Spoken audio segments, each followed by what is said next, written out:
Black Star Network is here. Hold no punches! I'm real revolutionary right now. Support this man, Black Media. He makes sure that our stories are told. Thank you for being the voice of Black America, Roland. Stay black. I love y'all. All momentum we have now, we have to keep this going. The video looks phenomenal. See, this difference between Black Star Network and black-owned media and something like CNN. You can't be black-owned media and be scared. It's time to be smart. Bring your eyeballs home. You dig?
Today is Wednesday, February 22nd, 2023. Coming up on Roland Martin Unfiltered, streaming live from the Black Star Network in Los Angeles, where the 54th NAACP Image Awards is taking place on Saturday. Last night, they began to give out some of the awards. Virtually, we'll tell you, Jennifer Hudson and others who are the big winners. They're giving awards out each night. And then, of course, they have the Friday pre-show, where our award is going to be coming up, and then the broadcast on BET on Saturday. So we'll tell you about that. The Biden administration has put in some new rules, not allowing people to actually travel from other countries through Mexico to get a year. So we'll tell you exactly the impact on black and brown migrants. Montgomery, Alabama, the mayor there is looking to press criminal charges against the man who secretly recorded him and leaked a profanity-laced video audio that he says was also chopped up. Wait till we tell you about this here. New York City parents say their children endured years of racism, have filed a civil rights lawsuit against the city's education department. Amos and Tiffany Winbush said their children have endured unimaginable racism, physical and emotional trauma during their time at the Peck Slip School. We'll talk to them as well as their attorney. Also, the family of Malcolm X, they are suing New York and several federal agencies for responsibility for his death, of course, at the Audubon Ballroom. Plus, we're going to preview the upcoming State of the Black World Conference with Ron Daniels, president of the Institute, the Black World 21st Century. Plus, the creator of the world's first ever virtual reality charter school will join us for on our Tech Talk segment. It's time to bring the funk on Roland Martin Unfiltered on the Black Star Network. Let's go. He's got it. Whatever the miss, he's on it. Whatever it is, he's got the scoop, the fact, the find. And when it breaks, he's right on time and it's rolling. Best believe he's knowing. Putting it down from sports to news to politics. With entertainment just for kicks, he's rolling. It's on go, y'all. It's Roland Martin, Rolling with Roland now. He's funk, he's fresh, he's real, the best, you know he's Roland Martin now.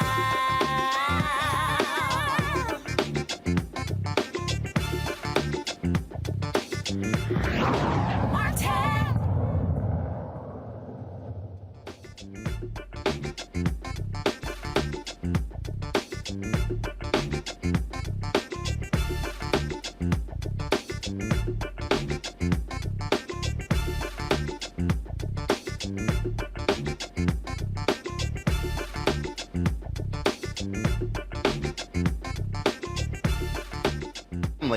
They want to hold the people accountable who they say played a role in his death. Their attorney is Ben Crump. They have filed a $100 million lawsuit against the CIA, the FBI, and the New York City Police Department, saying they played a role in the death of Malcolm X. The announcement took place at the Audubon Ballroom in Upper Manhattan, where Malcolm X was shot and killed on February 21st, 1965, flanked by her sister, Quabila Shabazz, and attorney Ben Crump. Iyasa Shabazz says she hopes the events that shattered her mother will finally tell the story of who was behind her father's death. On February 21st, 1965,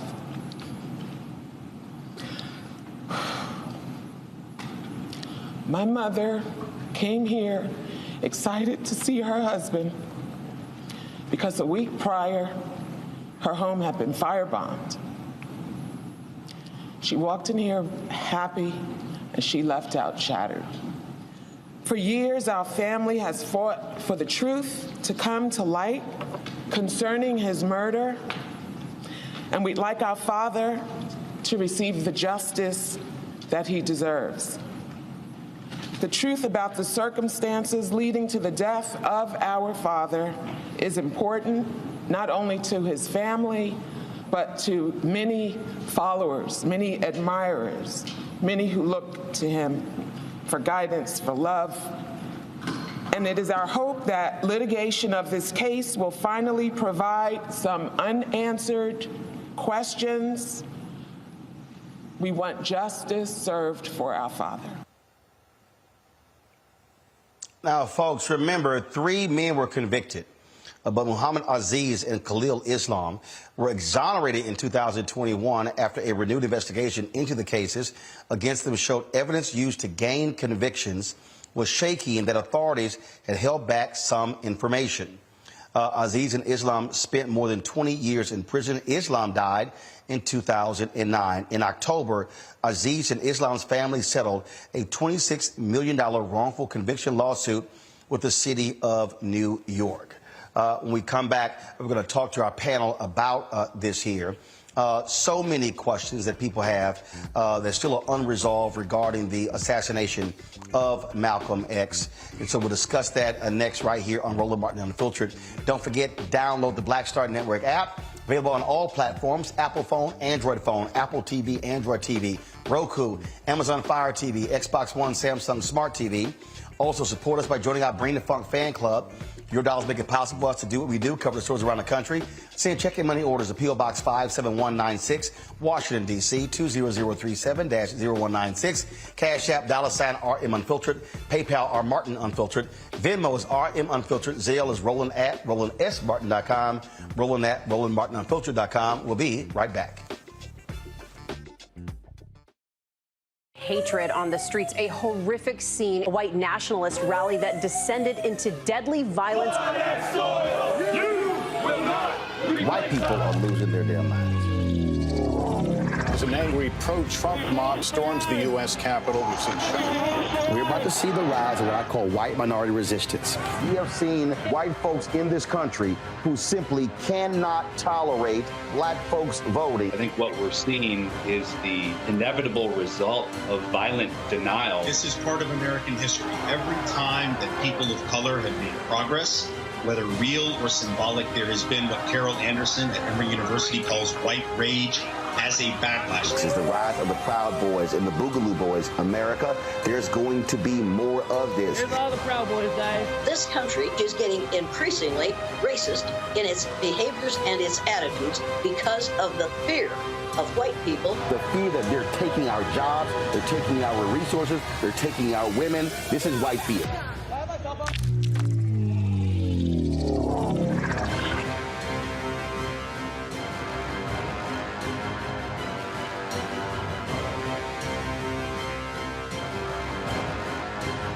Next, A Balanced Life with me, Dr. Jackie, a relationship that we have to have. We're often afraid of it and don't like to talk about it. That's right, we're talking about our relationship with money. And here's the thing, our relationship with money oftentimes determines whether we have it or not. The truth is you cannot change what you will not acknowledge. Balancing your relationship with your pocketbook. That's next on A Balanced Life with me, Dr. Jackie, here at Black Star Network. I'm Bill Duke. This is Diala Riddle, and you're watching Roland Martin, Unfiltered. Stay woke.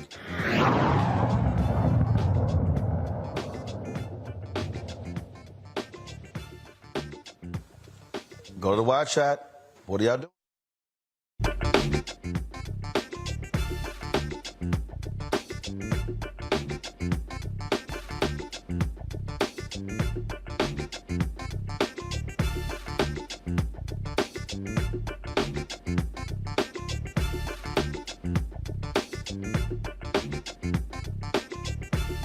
Folks, joining us today on our Wednesday panel, let's get right into it, talking about, again, this lawsuit on behalf from the family of Malcolm X. We've got Scott Bolden, a lawyer based here in Washington, D.C., Robert Patillo, host of the People's Passion Politics News Talk 1380 WAOK in Atlanta. Also, Rebecca Carruthers, Vice President, Fair Elections Center.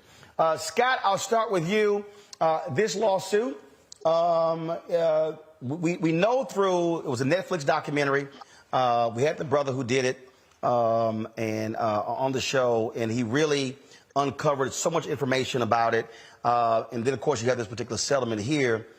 And here's the deal with this lawsuit. We know there's a lot of information that is still redacted. There was a New York Police Department officer who, on his deathbed, talked about NYPD's involvement in this. What do you make of this lawsuit seeking answers? It's a really interesting lawsuit, a bit late in the game, but Ben Crump must believe he's got a smoking gun document, or he's filed this lawsuit to get access to those documents that have been kept secret or been redacted for several years. In a civil lawsuit, you can produce documents under seal whereby only the judge can see these documents if necessary. And that's one way of getting to them if they're relevant, probative, or material. Secondly, is the evidence stale? Are the witnesses still alive? A smoking gun document says that confirms a conspiracy to kill Malcolm X beyond what we believe. A smoking gun witness that's still alive, remember, this happened a long time ago. Do you have that person, and have you locked them into his statements to prove conspiracy? I think they've got an uphill climb, but the journey is going to be worth it if they can uncover, regardless of damages, if they can uncover and tell America what really happened in the assassination of Malcolm X.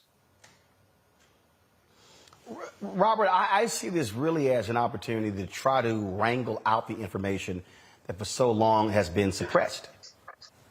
Absolutely, and I think the primary focus of this is not on the quote-unquote $100 million, but the primary focus has to be getting past the motion to dismiss, getting past the motion for summary judgment, and getting to discovery, allowing the family to open up discovery in order to get interrogatories, requests for production of documents, depositions for any living individuals to open up police records as to what happened. The truth is, somebody out there knows exactly who killed Malcolm X, and the truth has to come out at some point. And I think this will be a great place if Democrats do retake power in 2024 for congressional hearings into the entirety of the governmental assassinations during the civil rights movement. We have many black political prisoners who are still in custody until this day. There are many black radicals who have stayed in exile their entire lives. We know the impact that the CIA and the FBI and other federal agencies had in fighting back and the political assassinations and prosecutions of many black revolutionaries. And I think it's time for Congress to come to terms with this, open up a full congressional investigation, and provide answers to the hundreds or thousands of individuals who were murdered by the government of the United States of America during the course of the fight for black liberation.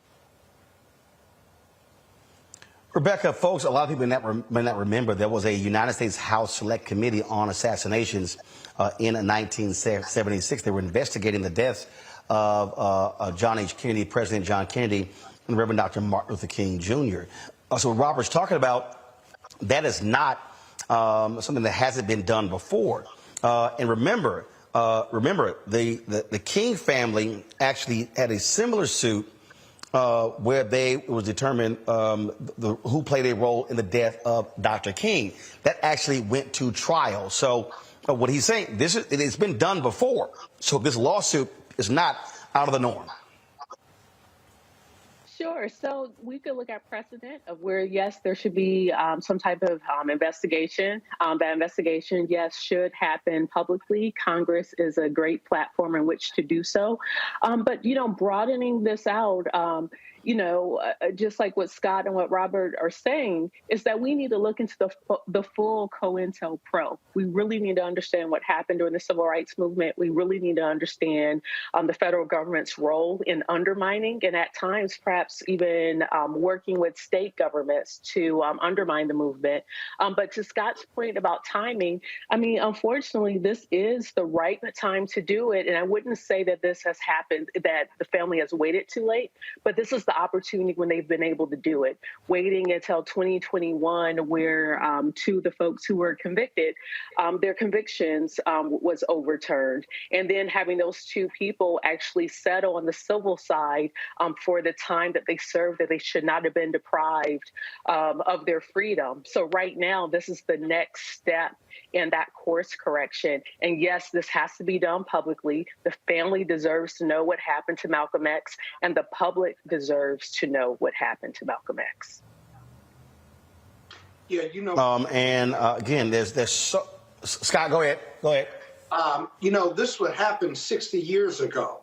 Whatever has been blacked out of those confidential documents that are lying at DOJ, the real question if you get congressional action or even you subpoena them, is whatever the standard is for keeping it blocked out for national security purposes, are those purposes still necessary or real after 60 plus years? It may not make any sense. And one thing the plaintiffs may do in this case is make an application to DOJ or the other agencies or even to the White House to allow those documents to either be unsealed because the national security purpose has run its course, if you will. In fact, on some of these documents, you have to re-up after every 20 years or so, and that's got to be a parallel effort on the part of Ben Crump and the family.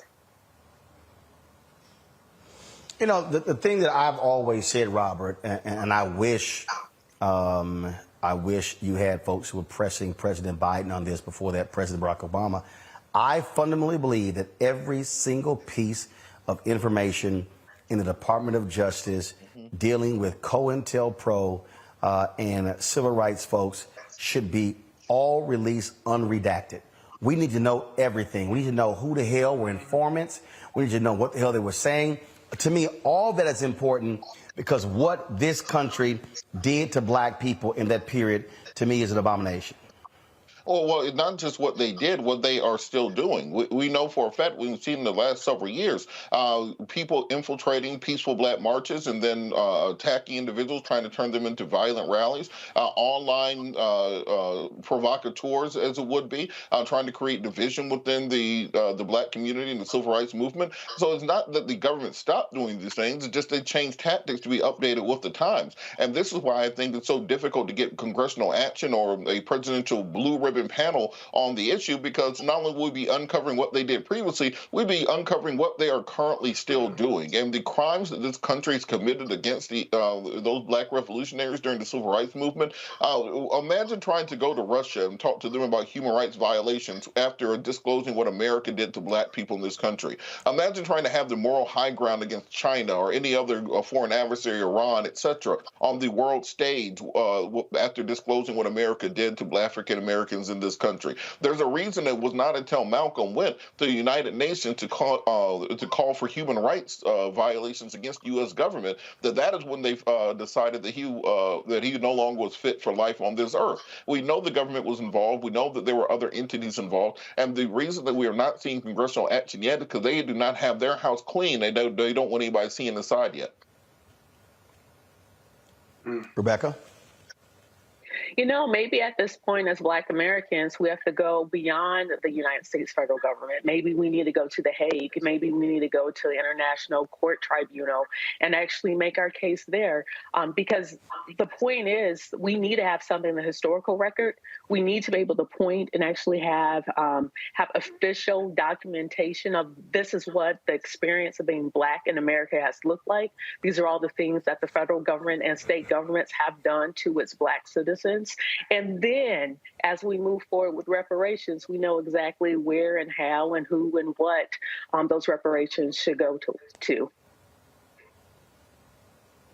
All right, folks. So before we go to break, glad to have Scott Bolden here. He's not sitting in jail. Y'all might remember the story we told you about where the federal judge in Baltimore in the case of Marilyn Mosby, she was not happy with Scott, y'all. She threatened to throw his ass in jail. I don't know whether or not she dated a Kappa in college, but let's just say, man, she was upset with Scott cussing on the courthouse steps. And, of course, her going after Scott caused his law firm to have to remove themselves from the case of Marilyn Mosby. She had to get new attorneys in that case as well. So, Scott, bring us up to date on what happened with your case, because clearly you're free. What an intro. Yeah, thanks, Roland, I guess. I mean, my goodness gracious. Scott, you got to admit, that was a hell of an intro. That was a hell of an intro.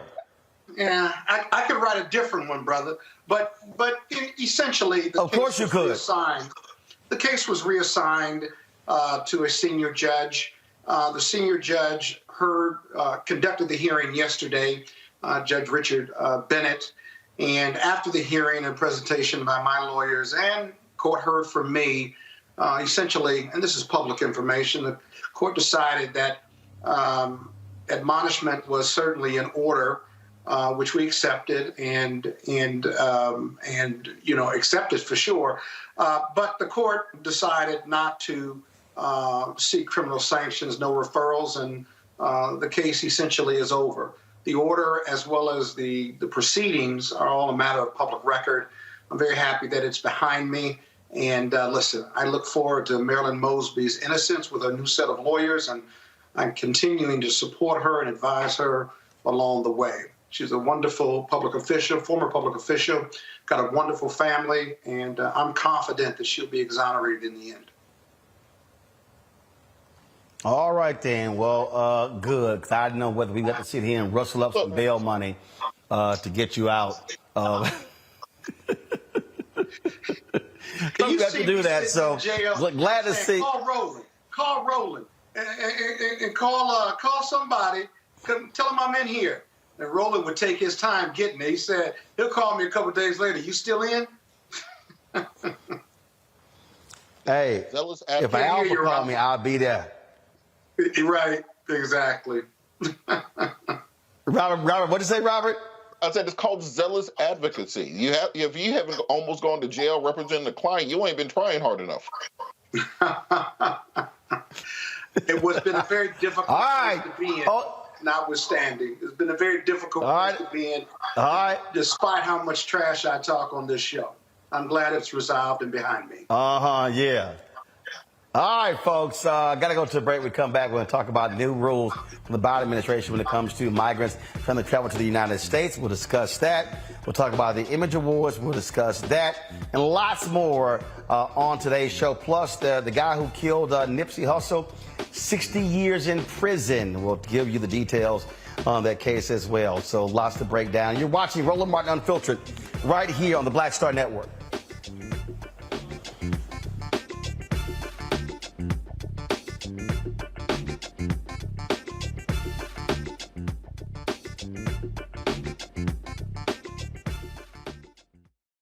Next on Get Wealthy with me, Deborah Owens, America's Wealth Coach. Listen to this. Women of color are starting 90% of the businesses in this country.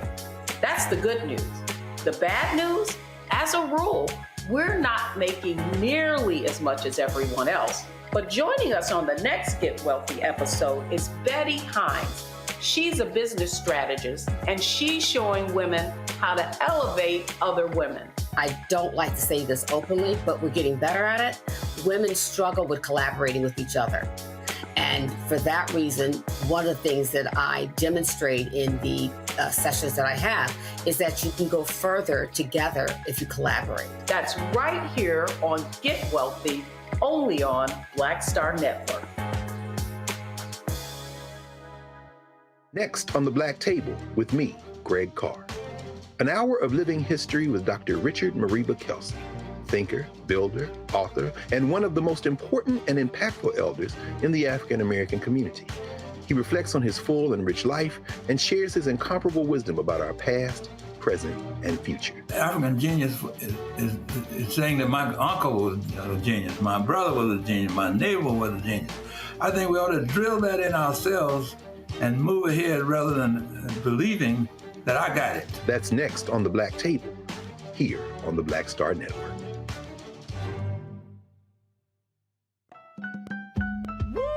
We're all impacted by the culture, whether we know it or not. From politics to music and entertainment, it's a huge part of our lives, and we're going to talk about it every day right here on The Culture with me, Faraji Muhammad, only on the Black Star Network.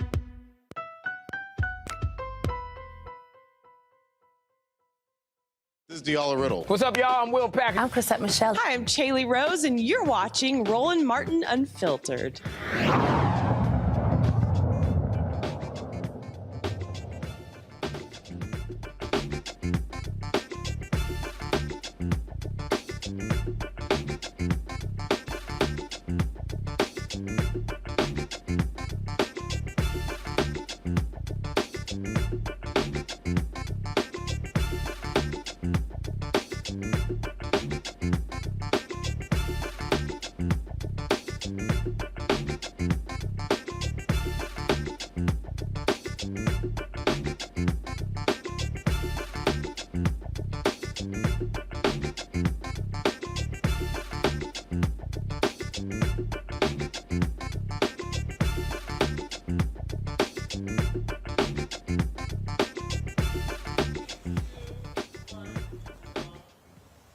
All right, folks, a couple of announcements today out of the Biden administration. First, we'll deal with this issue when it comes to migrant workers. What they have done is made some changes to those who are seeking asylum. The rule is going to apply to migrants traveling through their countries to other countries to the U.S.-Mexican border.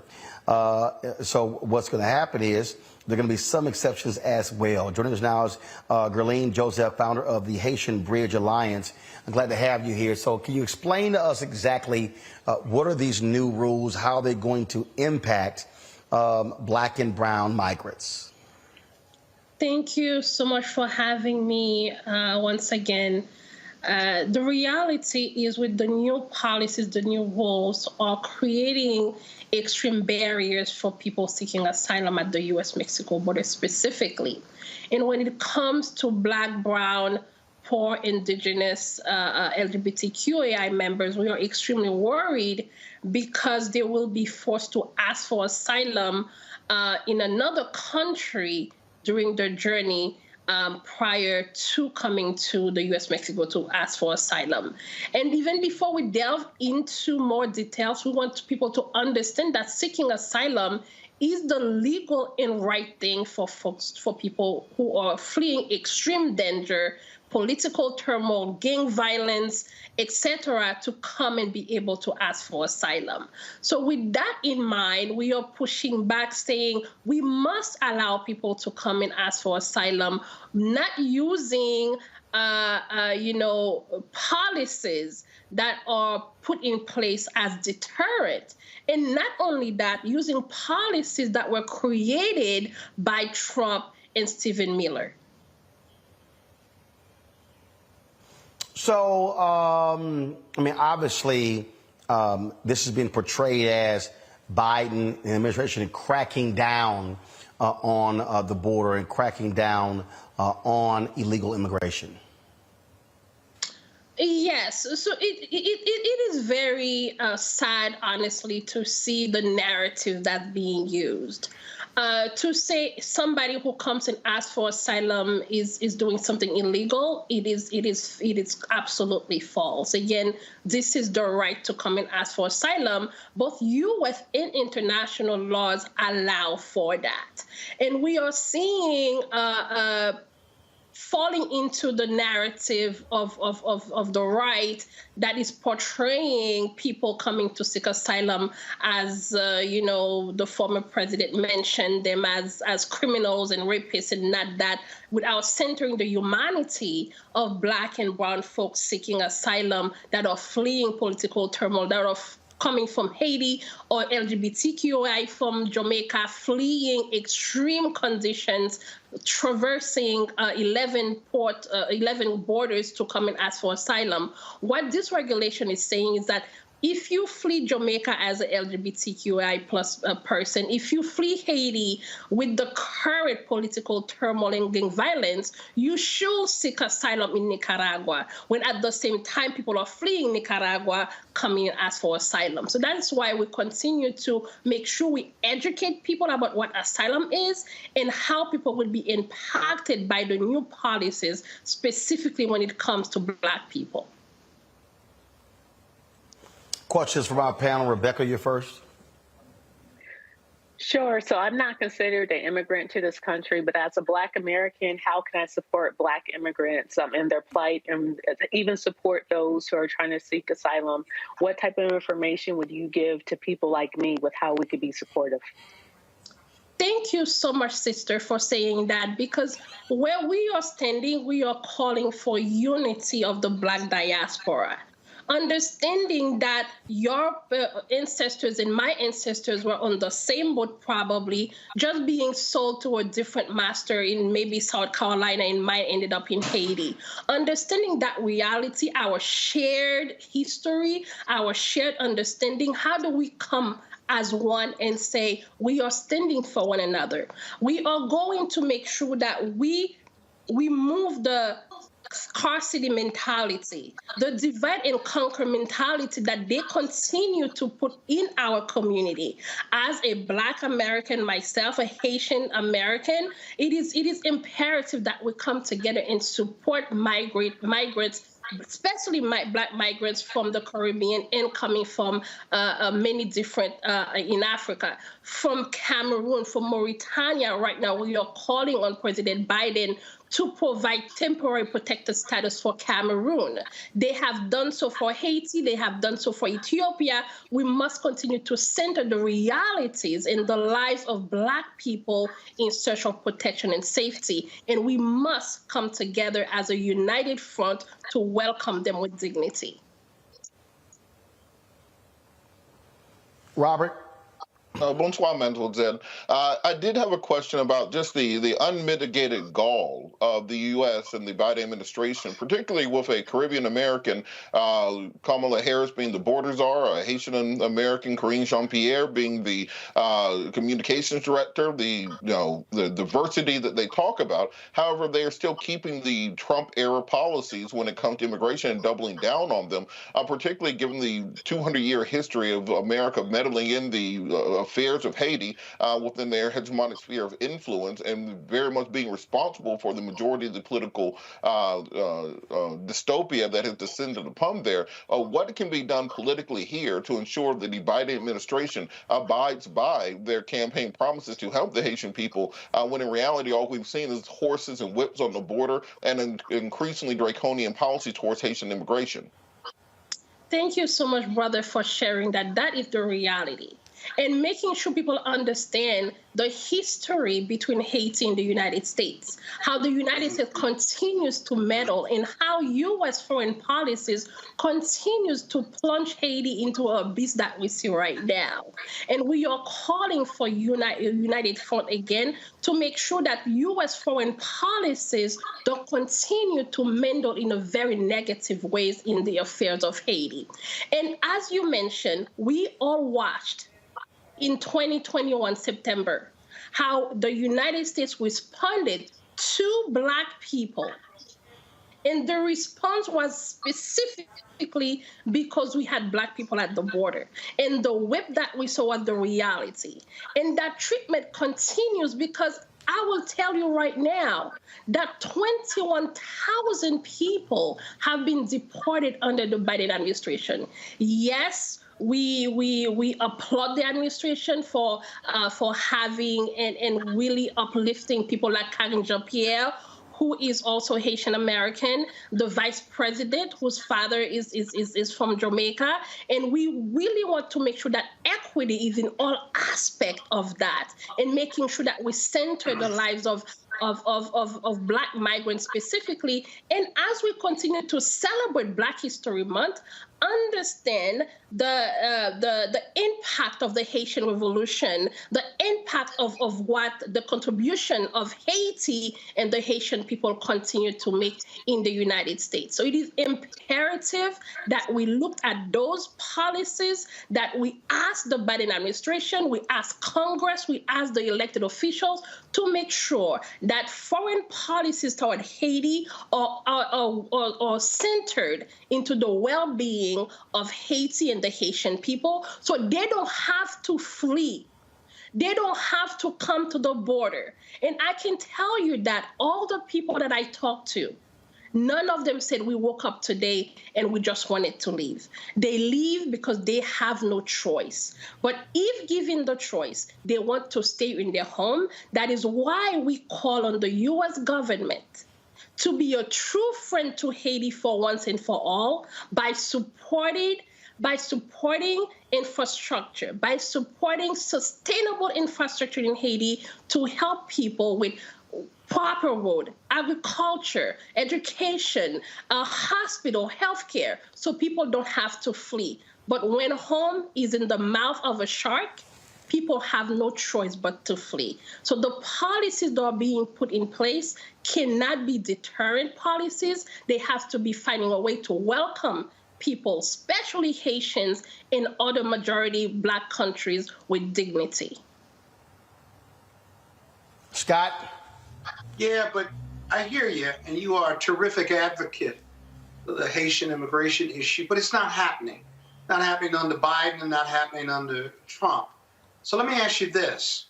What are the three things that need to happen to fix this problem, right? And why is it that the Biden administration won't do it, in your opinion? I think the first thing we need to look into is the root causes of Haitian migration. And that is something that the Biden administration is refusing, honestly, to really touch on. We are seeing them talking about root causes of migration from other countries, but the refusal to address root causes of migration of, I would say, forced migration of Haitian is not something they are willing to do. And I can only think because, of course, the relationship between Haiti and the United States, the fact that we are the first Black Republic, all of those things continues to be, a factor in how the United States view and deals with Haiti.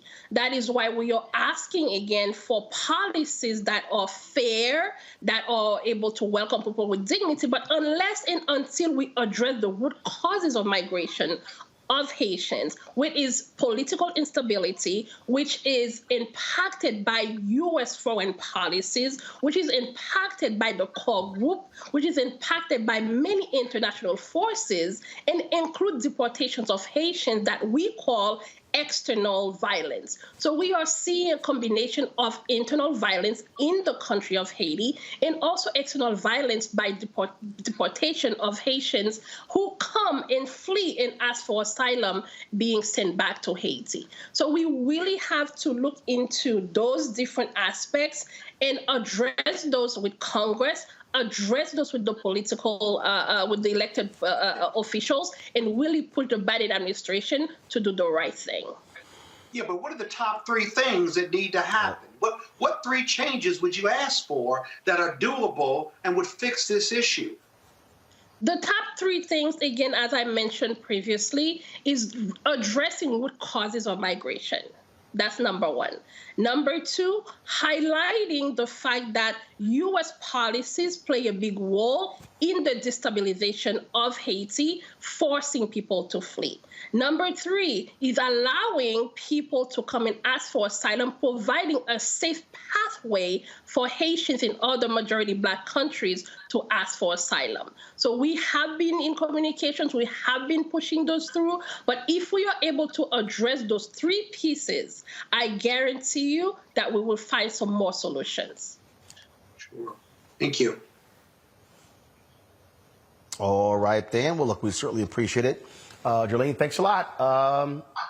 Look forward to having you back. Thank you so much for having me. Folks, we come back, we'll talk about Vice President Kamala Harris being at Bowie State today, talking about a new plan to help homeowners when it comes to purchasing a home. You're watching Roland Martin Unfiltered on the Black Star Network live here in Los Angeles.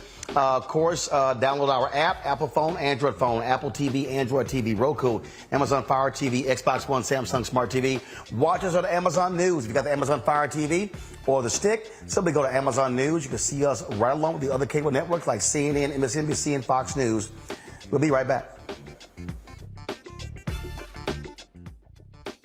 When you talk about blackness and what happens in Black culture, we're about covering these things that matter to us, speaking to our issues and concerns. This is a genuine people-powered movement. There's a lot of stuff that we're not getting. You get it, and you spread the word. We wish to plead our own cause.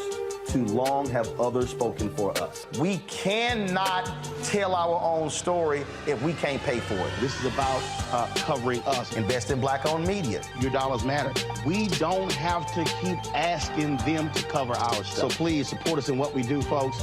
We want to hit 2,000 people, $50 this month, raise $100,000. We're behind $100,000, so we want to hit that. Y'all money makes this possible. Check some money orders. Go to P.O. Box 57196, Washington, D.C. 20037-0196.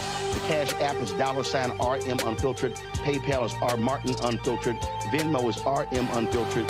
Zelle is Roland at RolandSMartin.com. Most people think that these television shows that tell stories about who we are as Black men, and then they paint these monolithic portraits of us. They think that they're being painted by white people. And I got to tell you, there are a whole bunch of black folk that are the creators, the head writers, the directors of all of these shows, and that are still painting us as monoliths. The people don't really want to have this conversation. No, they don't.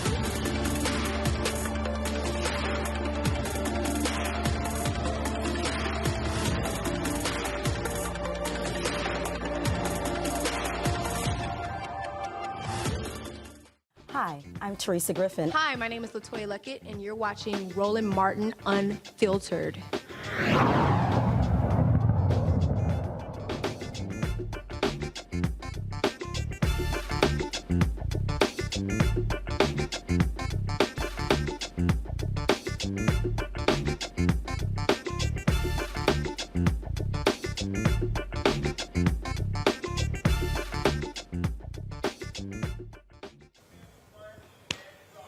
All right, folks, welcome back to Roland Martin Unfiltered. Parents in New York City say that their child has endured unimaginable racism in that particular school system, at elementary school.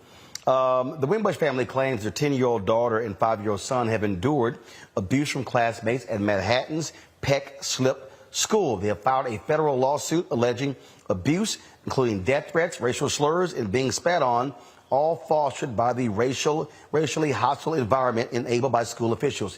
Joining me now is Amos Winbush III, their attorneys Lance Clark and Philip Hamilton, managing partners of Hamilton Clark. Glad to have all of you on the show. So, Amos, walk us through, when did this abuse start for your children? Thanks for having us. It started in pre-K when my daughter was 4, so 2016, 2017. How have you documented this abuse? We have communicated with teachers, principals, assistant principals, superintendents, executive superintendents, the DOE, the district. We've even reached out to local officials, our city council person, as well as New York State senators, 2 of them, to be exact. And we have received very little, if any, true movement.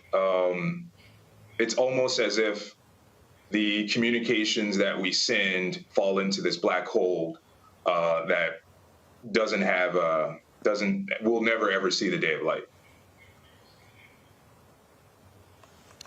This is somewhat strange, Lance and Philip, because you often see schools talk about having a zero tolerance policy when it comes to these sort of things.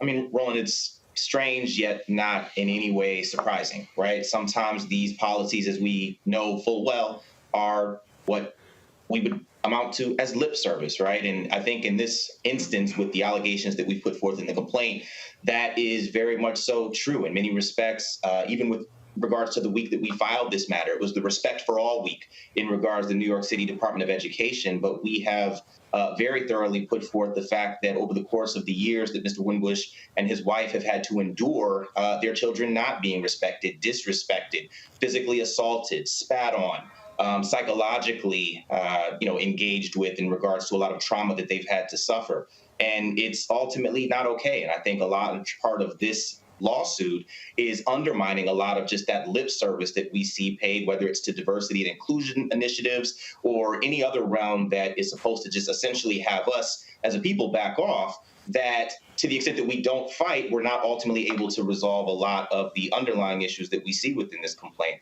So, lip service, at this point, it's just not going to be enough. We're demanding results. Questions from my panel. I will start with you, Scott. Hey, you all. Scott Bolden here. As I read the complaint, you came in on the 42-1983 and on the Title VI because they get federal funds. But the complaint reads like a book of abuse, basically. I'm actually really surprised that the school system and the school itself has not engaged you, actually, has not tried to resolve these issues, has not had a zero tolerance policy. Are you arguing that they just completely ignored every one of these complaints and never sat down with the parents, didn't sit down with the lawyers, and they basically invited this lawsuit. As I read the complaint and the PR on this, that's kind of what I pulled out of it. But is that totally accurate?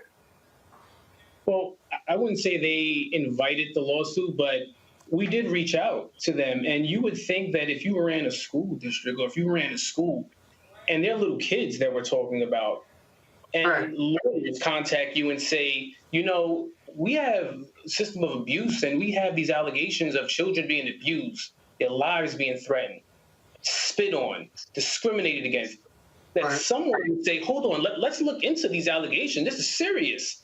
But when we emailed the school district, not one person got back in contact with us. Not one person wrote us back. Not one person said, oh my Lord, is this really happening? What can we do to help? Nothing.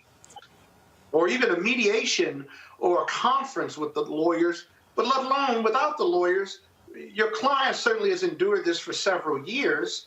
I mean, I just can't believe that a school system, a public school system that gets federal funds, wouldn't want to meet with the parents, try to work this out with the parents before the lawyers got involved. Actually, it's in their best social, political, and business interest as a school to resolve these issues.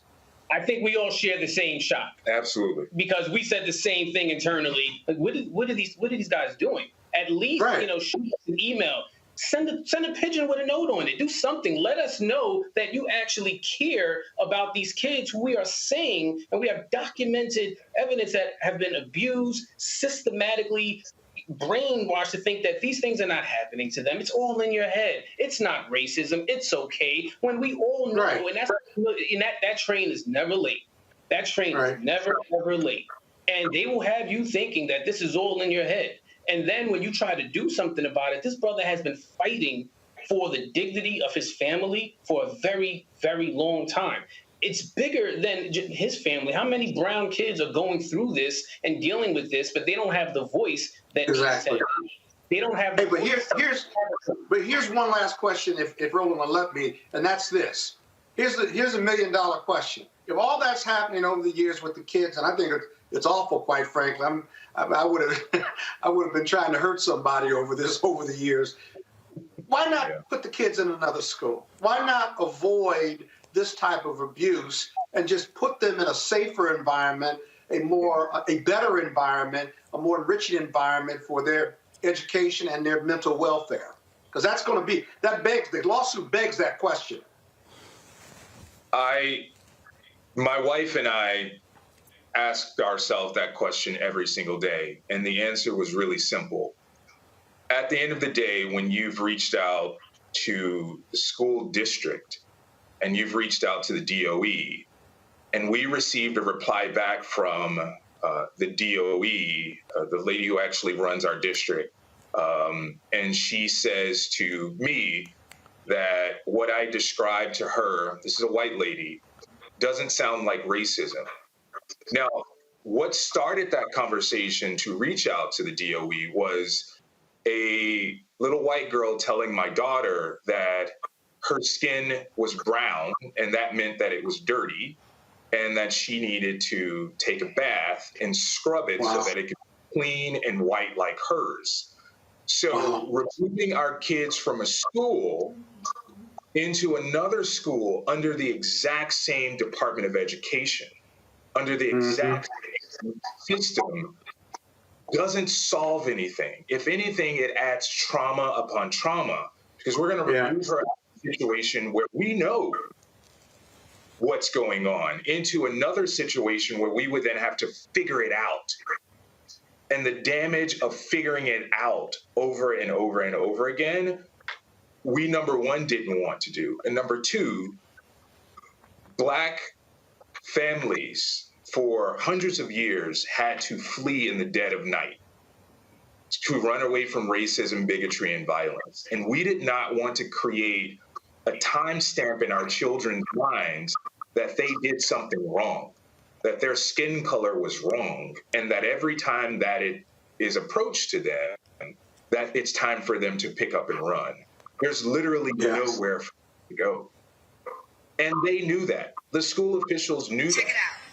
And most importantly that we figured in this whole process is that they made the calculation that Black people are emotional. So if Black people are emotional, we can coddle them for a period of time, let them know that we hear them, but not do any action to prevent it from happening over and over and over again. So when enough becomes enough, then it's enough. Yeah, that's unbelievable. Rebecca, Rebecca, your question. So like Scott, I read through the complaint, and I had the same question as Scott. You know, what I read, it was very horrible. The emotional and psychological violence that happened to your children. So first, I'm sorry that happened. But I had the same question as Scott. Why, keep your children in that type of situation when there is violence and harm that's actively happening to them? And I understand your perspective of enough is enough, because my family, fled from the South in the Northern migration. My family has that story as well. So I'm going to just broaden this out. What do you want out of this? Do you want your kids to be able to return or to stay if they're still within that school system? Do you want folks fired? Do you want there to be some oversight from like the state of New York education, a Department of Education? What do you want in all of this? First, I want to say that it's not just our kids. We have friends we live in Lower Manhattan. We've lived here for 18 years. We are active participants in the community. It's not just our kids. It's not just in this school. It is a systemic problem across New York City. That's the first thing. So regardless of where we place our kids, they're going to experience this because the indifference that's presented by the adults in the room to these problems allow it to fester and have roots. What we want is, number one, accountability, and we want transparency.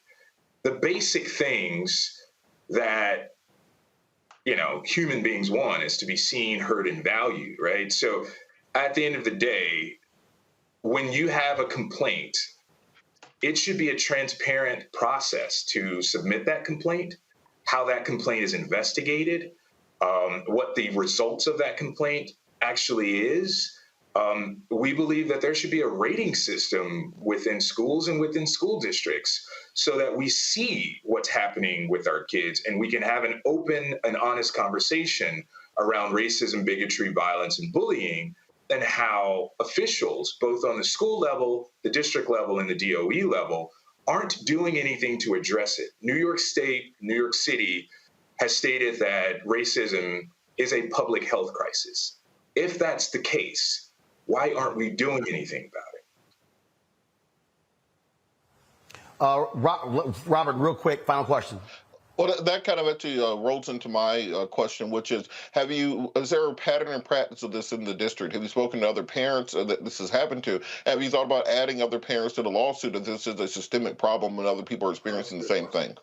Robert, I think that's an amazing question. One thing that prevents a lot of people of color from coming forward is the fear of retaliation. The fear of retaliation at their jobs, the fear of retaliation of friends and people in the neighborhood. So the question isn't if it's happening. The question is, we know that it's happening. Why isn't anyone solving it? Yes, we have several friends who removed their kids from our school into a neighboring school. And the exact same thing is happening to their 6-year-old son that happened at Peck Slip. It is a systemic problem. And what they are teaching these kids, especially little white boys and white girls, is that they're able to weaponize their whiteness very early on. And they play that to great effect. And our kids are the ones who are bearing the brunt of it. Our son and our daughter, they've literally shrunken themselves, where other kids, other white, boys and girls are taught to take up room. And as a parent, it breaks our hearts because we recognize that this is a behavior that they themselves learned for self-preservation, to shrink, to not be seen, so that anything that could happen, they will try not to make it be their fault. But it's never their fault. They can't change their skin color. All right, then. Well, gentlemen, I appreciate it. Thank you so very much for joining us here on Roland Martin Unfiltered. Thank you, Roland. Take care. Thanks, Roland. Thanks a lot. We come back. We're going to talk about a new program helping homeowners get their first home and cover some other news of the day right here on Roland Martin Unfiltered, including the NAACP Image Awards. Did we win for our Outstanding News Special? I'll tell you when we come back. Back in a moment.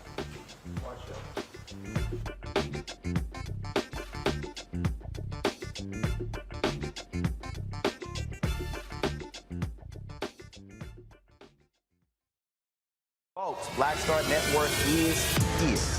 Hold no punches. I'm real revolutionary right now. Support this man, Black Media. He makes sure that our stories are told. Thank you for being the voice of Black America, Roland. Stay black. I love y'all. All momentum we have now, we have to keep this going. The video looks phenomenal. See, there's a difference between Black Star Network and Black-owned media and something like CNN. You can't be Black-owned media and be scared. It's time to be smart. Bring your eyeballs home. You dig?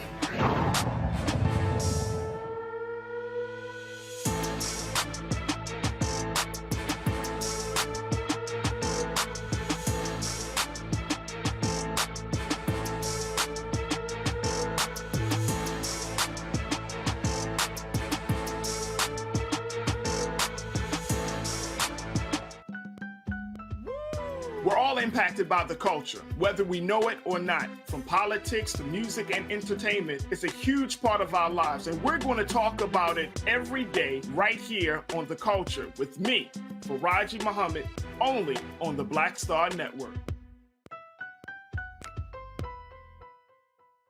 On a next, A Balanced Life with me, Dr. Jackie, a relationship that we have to have. We're often afraid of it and don't like to talk about it. That's right, we're talking about our relationship with money. And here's the thing, our relationship with money oftentimes determines whether we have it or not. The truth is you cannot change what you will not acknowledge. Balancing your relationship with your pocketbook. That's next on A Balanced Life with me, Dr. Jackie, here at Black Star Network.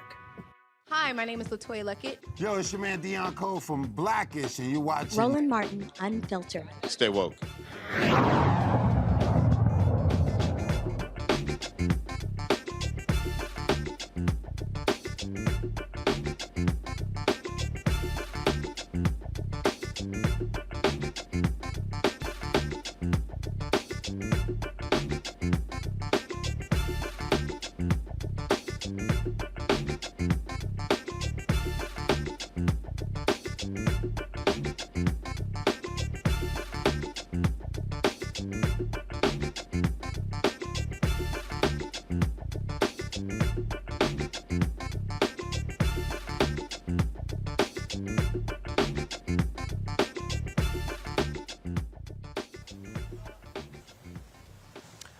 Vice President Kamala Harris was at Bowie State University today in Maryland, where the Biden administration unveiled a new plan to help low-income and first-time home buyers save on mortgage insurance costs. She announced in Maryland this new incentive, about $800 per homeowner, is an attempt to help ease the affordability concerns of potential home buyers, specifically those who are first-timers. Here's her speaking at Bowie State. On average, homeowners will pay at least $800 a year less on their mortgage, and that's $800 more in your pocket for household expenses. We expect that with this new approach, more than 850,000 Americans a year will benefit from this discount. Many will be first-time home buyers. Folks, on March 20th. Wisconsin Supreme Court sets up a dream match for Democrats. Last night was the election, and Democrats turned out in huge numbers. And they chose Milwaukee County Circuit Judge Janet Protasewicz and ex-Justice Republican Dan Kelly They were the top 2 vote getters in Tuesday's primary. Now, right now, Republicans control the Wisconsin Supreme Court by a 4-3 majority. If the Democrat wins, they will flip the court that she has run on abortion rights.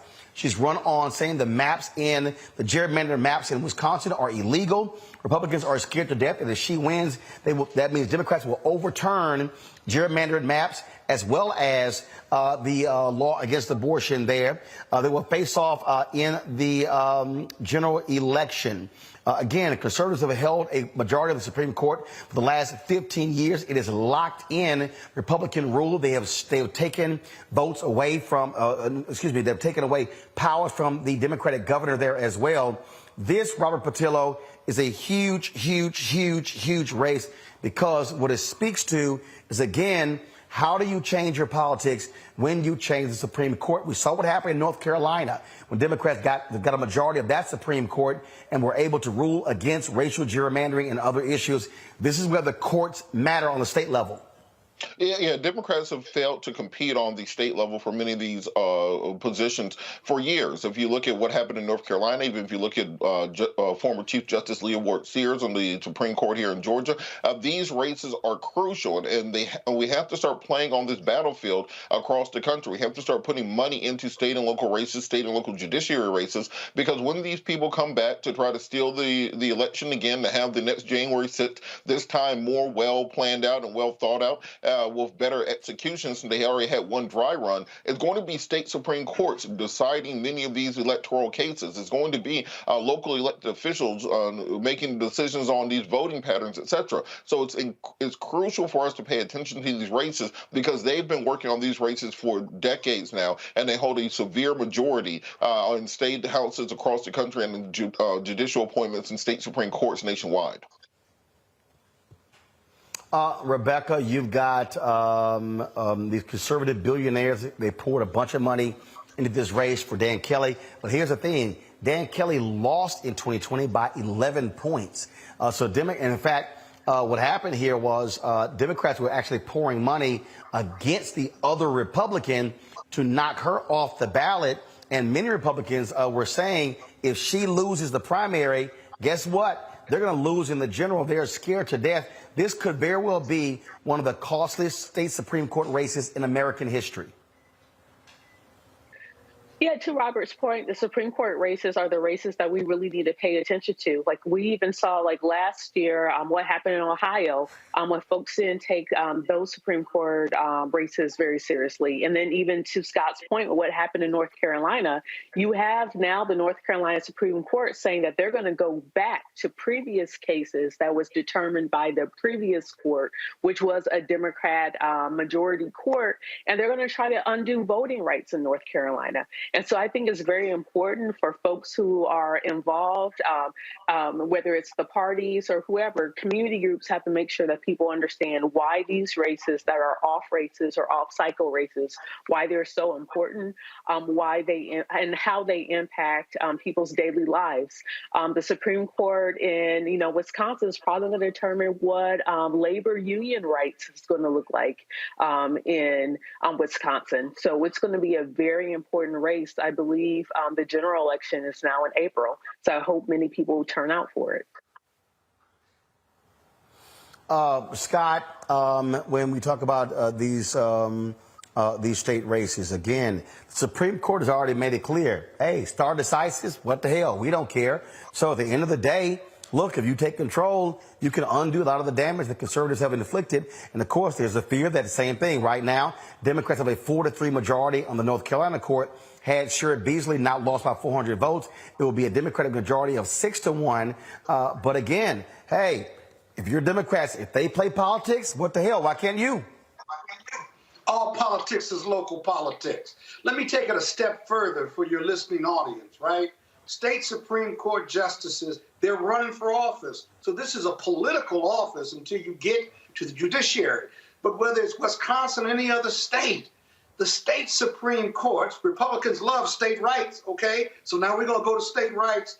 These Supreme Court justices pick and choose what cases they want to hear that are coming from the Court of Appeals or even sometimes at the state court level. And so they can make a decision if it's 4-3 Democrats They can make decisions on abortion rights, voting rights, civil rights, gun rights, abortion rights, a woman's right, gender rights, if you will, queer rights. I mean, they can run the gambit. And here's another thing, Roland. Lawyers decide which cases to take up to the state Supreme Court based on who's sitting in that Supreme Court. If they know they got a shot with 4 or 5 Democratic justices, right? The voting rights and the voter reapportionment, they can choose to take up there and have a fairer election, redraw the maps so that Democrats, Democrats have a more fair shot at it. It is one of the most powerful courts in the land, notwithstanding the federal and the U.S. Supreme Court. You can control which states Democrats can control by putting a 4-3 or 5-2 margin up there. It's vitally important. If you're a Democrat, you need to be sending money to the state justice race, right? Because it'll have ramifications on the politics of Wisconsin. And once you get Wisconsin and you got North Carolina, now Democrats can get real smart and start taking some of these other state offices that are going to control voting rights vis-a-vis the president and the ability to determine who the delegates are in the next presidential election. We should take that for granted. You can't take that for granted anymore. I'm sending money to Wisconsin tomorrow. Seriously. Makes sense. Folks, history made last night in Virginia when Jennifer McClellan defeated Republican Leon Benjamin in the Tuesday special election to fill the seat of the late Donald McEachin, who died in November. McClellan was a state senator and corporate lawyer. She was declared the winner over Republican Leon Benjamin, a pastor. Within the first 30 minutes of the polls closing, she ended up getting 70% of the vote. Again, first black woman to represent Virginia in Congress. So congratulations to her. This story out of Montgomery, Alabama is pretty crazy. Leaked audio surfaces of Montgomery, Alabama's first black mayor, Stephen Reed, making some pretty disparaging remarks about the black vote. The 2-partial audio clip released Monday of a 2020 conversation Reed had with Charles Lee, the director of the nonprofit organization That's My Child. In the audio, Reed makes profanity-filled remarks about race, investment in the city, and apathy towards Maxwell Gunther Air Force Base. Now, again, this is not being fully authenticated. Was it chopped up? Was it edited? But here is some of what was said. Don't ask me. I can come smile. I don't fucking have to do no goddamn work. Right? I don't have to do no work systemically, and I'm going to be fine. And guess what? I will always get 38 to 45% of the white vote. If I get 30 to 45% of the white vote, I don't fucking have to damn get the black vote I got this past election. I'll fucking win. You got a black city, that's great. You can have all black everything. And guess what? You won't have green nothing. If the white money thinks that you are looking after their shit, they will take their shit to Prattville, they will take their shit to Pike Road, and you won't have shit. I'm not going to have one single fucking conversation with the governor or listening to the governor about Maxwell Gunther, because guess what? I don't know nobody who wants Maxwell Gunther, except for people I have to meet as a mayor. I don't know nobody there. So if that shit is so important to y'all, then y'all better do some shit that's important to me.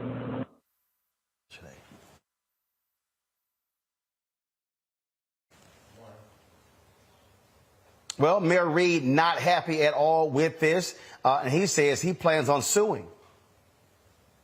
Came out of an interest in personal gain. He came to shake me down. He came to extort the mayor of this city, at which on a day when tension was already as high as it could be, it went even higher. And it went higher because I was offended that others in the community who look at him as a role model and as someone who had been a leader would take that opportunity. The pain of a family, not only in Minneapolis, but the pain of a community across this country, to try to extort, shake down, or get money out of the city, which he's not from, but the city that has embraced him and his charity. And so what you hear in splices of the manipulated audio is an angry person who is frustrated and is very, very displeased, to put it mildly, with someone who has gotten the confidence of many leaders in this community asking about where his money is. Reed says his remarks were made in anger and taken out of context. He apologized for the language that was used. When we come back, we'll talk with Ron Daniels about his upcoming conference in Baltimore, as well as our Tech Talk segment. You're watching Roland Martin Unfiltered on the Black Star Network.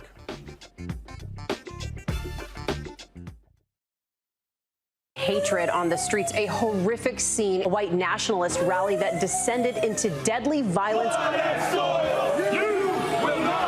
White people are losing their damn minds. As an angry pro-Trump mob storms the U.S. Capitol, we've seen shooting. We're about to see the rise of what I call white minority resistance. We have seen white folks in this country who simply cannot tolerate black folks voting. I think what we're seeing is the inevitable result of violent denial. This is part of American history. Every time that people of color have made progress, whether real or symbolic, there has been what Carol Anderson at Emory University calls white rage as a backlash. This is the rise of the Proud Boys and the Boogaloo Boys. America, there's going to be more of this. Here's all the Proud Boys, guys. This country is getting increasingly racist in its behaviors and its attitudes because of the fear of white people. The fear that they're taking our jobs, they're taking our resources, they're taking our women. This is white fear.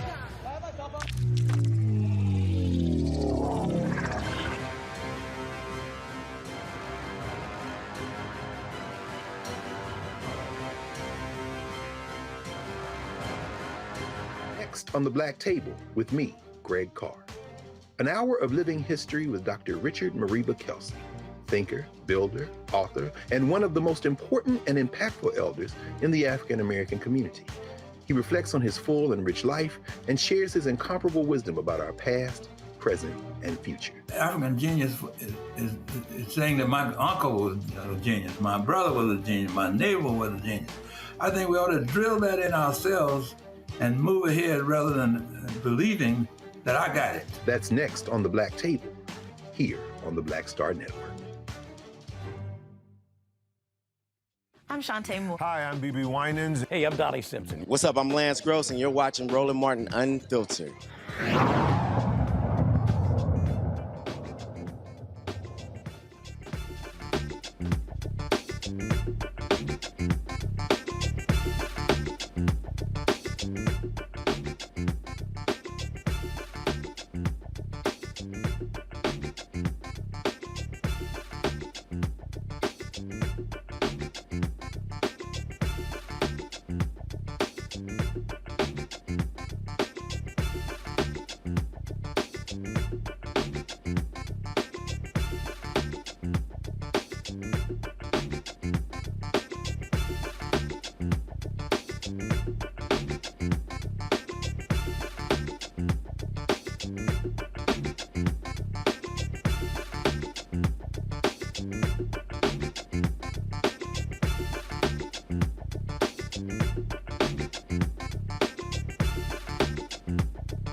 Rihanna Mosley was last seen at her Spokane, Washington home on February 15th. The 11-year-old is 5 feet 8 inches tall, weighs 95 pounds, with black hair and brown eyes. Anyone with information about Rihanna Mosley is urged to call the Spokane, Washington Police Department at 509-625-4100, 509-625-4100. All right, folks, we're here in Los Angeles. This week is the 54th NAACP Image Awards, and what they've done is they've actually been giving out awards virtually last night, 2 nights ago, last night. You have the pre-dinner, which is on Friday. And then, of course, on Saturday, they actually have the Image Awards, which is airing on BET. Last night, you had big winners. Jennifer Hudson won for Best Host for her show. And in the Outstanding News special, we lost out to the Michelle Obama special with Robin Roberts on ABC. Pull up the slate piece of the night 2 winners, folks. So you see it right there. Those are your literary winners. Some of the winners there. You can go to the next one as well. Trevor Noah won for Outstanding Variety or Game Show with The Daily Show with Trevor Noah. As I said, we lost out to ABC and Michelle Obama and Robin Roberts. Outstanding News category. You see Viola Davis wins an Outstanding Literary Work.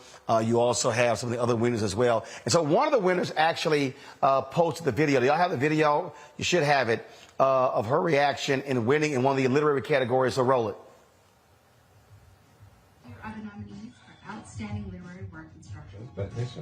Black Joy, Resilience and Restoration,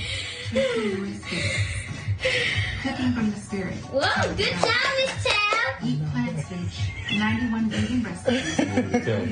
Even Pinky. Pinky Cole. Homecoming. Even overcome fear and trauma to reclaim your whole authentic self. Tema Bryant. The 5 Principles. A revolutionary path to health, inner wealth, and knowledge of self. Noon Iboma. And the winner for Outstanding Literary Work Instructional is Black.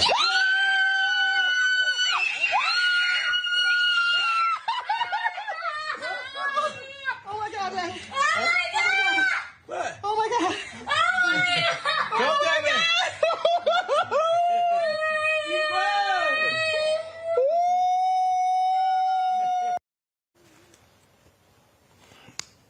As I said, you have, again, tonight there's a symposium taking place. I'm going to be participating in that. Then, of course, you have the additional virtual shows that are going on. And then, of course, the pre-show dinner on Friday night. We'll be there broadcasting as well. And then, of course, on Saturday, the awards show, we'll be broadcasting live from the red carpet as well. And so definitely looking forward to that as the NAACP saluting black excellence across the board. I'm going to ask Rebecca this because I want to start with you. One of the things that whenever these award shows happen, Rebecca, we have, Oscars so white, people complaining about not getting enough, putting the Golden Globes, not getting enough SAG Awards. But the reality is this here. We know how white privilege works. We know how racism works. And this is also why we as African Americans have got to look at our award shows as just as important or more so than the SAG Awards, the Emmys, and the Oscars. But the reality is we know that there are people who put more precedence, who put more emphasis on the bigger, more established awards. And so this is something that we actually have to be thinking about ourselves, how we value ourselves and our own shows. Yeah, absolutely. The whole idea of someone else's or white folks' ice is somehow colder than our own ice. I mean, the NAACP Image Awards, I mean, that's a place to show up to. That is our thing. That is for us. That's being recognized for us, by us, and quite frankly, that is more important than trying to convince a society, a mainstream society, to accept us, to understand us, and to celebrate us. And you're right, we have to celebrate ourselves. We have to celebrate each other. And to me, that's a lot more important than other people accepting us. So I'm so excited that this show was nominated for the NAACP Image Award for that special election night coverage. Thank you so much for letting me be a part of that night as well, just like Scott and Robert as well. But yeah, it's exciting. This is for us. This is our show. This is our award. So it's a privilege. It would be a privilege to be in the building. Well, and look, here's my whole deal, Scott. You put Michelle Obama or Barack Obama in the category. It's just like if you're doing a documentary for the Oscars and dealing with the Holocaust, like you're gonna win. Now, somebody may say, "Oh my God, Roland." No, the fact of the matter is, many folks in Hollywood said that. I remember when Spike had 4 little girls look, same thing happened. And so I know that look, I won TV1's first 2 Image Awards, my interviews with Senator Barack Obama, Michelle Obama. But the bottom line is here, I'll put up our election night coverage over anything ABC does, even with Michelle Obama, because I also understand what is truly for the culture. Yeah, we got to tell our stories. And one of the things I like about our show is that we tell our stories daily and nightly, and there's no other show out there doing that. I understand the interview with Michelle Obama and what have you, but I will tell you, our election night coverage on TV1 when Trump won was just an incredible night of loss for many of us, but it was an incredible night at that restaurant, and Kathy was there and a whole slew of folks, and we were up until maybe 1 or 2, maybe 12 or 1, lamenting our losses at Democrats. No, it was 2. It was 2. It was 2. Yeah, it was 2 o'clock. But that show was awesome. I had never seen a show in a restaurant with a live audience where we were moving people in and out, and the interviews were fresh, the numbers were coming in, and we had dead spot-on number coverage like any other network, and I wouldn't expect anything less. And I'm not blowing smoke at you, but that gave a lot of folks like me and others opportunities to provide commentary that you're not going to get anywhere else. And so for me, the NAACP Image Awards, Roland, you live that every day. And you live it every night, and you know what? There'll be other opportunities, but know that there is no other black voice talking about black issues, unapologetically black on a nightly basis, but the Roland Martin Show. And so we live with that. We own that, and we're going to keep telling our stories, and there'll be other awards to receive, I promise you. Oh, yeah. Look, I'm not worried about it. I did say this here, because this was our first nomination. I did make clear that we didn't get nominated this year. I was going to enter again, because what was offending me was seeing all these corporate outlets being nominated and nobody black owned. And so I told my team, I'm not going to waste my damn money, because first of all, the nominations ain't cheap. I think it's like $750 per nomination. And I said, I ain't going to be wasting more money. So they lucky we got nominated this year. But I made it clear I wasn't going to do it again, because, look, we're going to do the work regardless. And look, our audience, they are certainly rewarding us in terms of what we do. And so we want to thank them. And so we're going to keep doing what we do. And like I make it perfectly clear, we do black every day. I love people talking about, oh, my God, it's Black History Month. I'm like, look, I understand it's Black History Month, but we do black every single day.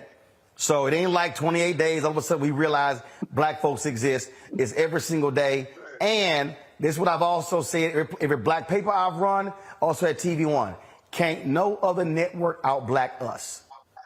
That's right. That's right. Try. And that's our space. It ain't going to work. It's great to have that space. Ain't nothing wrong with having that space. And people who keep talking about you and your days at CNN and otherwise, gosh, this is black-owned media at its best, right? And it's working. And it is high level. It's excellent. It has excellence every day your team shows up. And there's no place else on earth doing what you're doing as an entrepreneur, not just as a journalist, but as an entrepreneur. I understand both of those worlds as counsel to NMPA, and there's nobody else is doing this. And you chose this space to branch out in. You've been at this a long time, but I remember the TV1 that you chose this and you promoted, said, we're getting ready to do something special with the Black Star Network and these deals that we're doing and stuff. And you leaped out on faith as an entrepreneur, and it's working. It's working. I wish you'd get us back in the studio, but that's another discussion. Oh, no, look, we're going to do that. We ease it back into it. So, we'll make that happen. That's not a problem. But that's definitely going to happen. But it's easy to cut you off when you're not in the studio. And I want my jacket. It's easy. A jacket. That you get everybody gets a jacket but me. Guess Kappas can't get a jacket. Kappas can't get a jacket. That's wrong. That's wrong. People stop me there. Scott, what's wrong with Scott? That's that, man. He don't like me. Scott, he don't like me. He's jealous of me. Scott, that's not the problem. We didn't order any small sizes.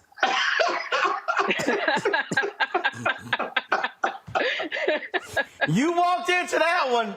You walked into that one. All right, y'all. I gotta go to a break. We'll be.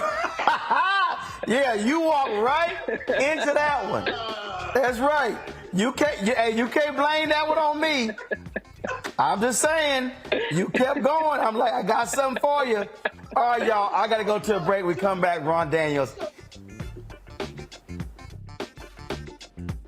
To it. Ron Daniels is next. Roland Martin Unfiltered on the Black Star Network. And yes, I'm real black. I got my shoes off. Go to the wide shot. I got my shoes off doing the show. And that's what you can do when you own it. I'll be back.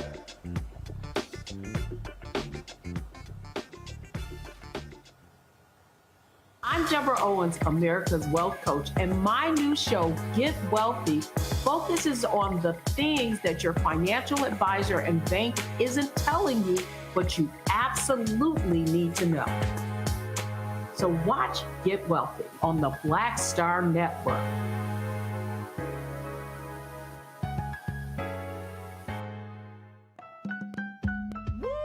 We're all impacted by the culture, whether we know it or not. From politics to music and entertainment, it's a huge part of our lives, and we're going to talk about it every day right here on The Culture with me, Faraji Muhammad, only on the Black Star Network.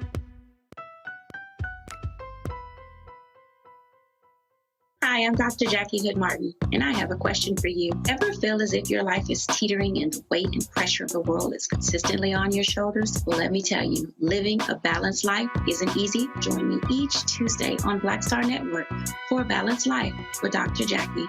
We'll laugh together, cry together, pull ourselves together, and cheer each other on. So join me for new shows each Tuesday on Black Star Network, A Balanced Life with Dr. Jackie. Black Star Network is here. Oh, no punch! I'm real revolutionary right now. Thank you for being the voice of Black America. All momentum we have now, we have to keep this going. The video looks phenomenal. See, this difference between Black Star Network and black-owned media and something like CNN. You can't be black-owned media and be scared. It's time to be smart. Bring your eyeballs home. You dig? Hi, I'm Vivian Green. Hey everybody, this is your man Fred Hammond, and you're watching Roland Martin, my man, Unfiltered.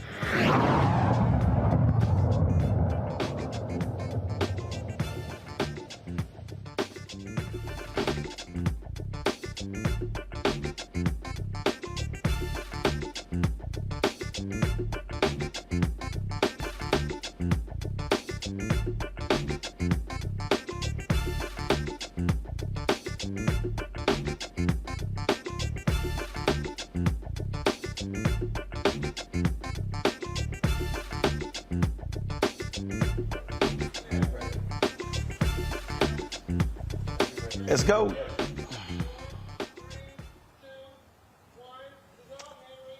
All right, folks, welcome back to Roland Martin Unfiltered on the Black Star Network. The State of the Black World Conference is taking place in Baltimore. Folks from all across the country and other parts of the world are going to be there. This is the Institute of the Black World's 21st Century State of the Black World Conference.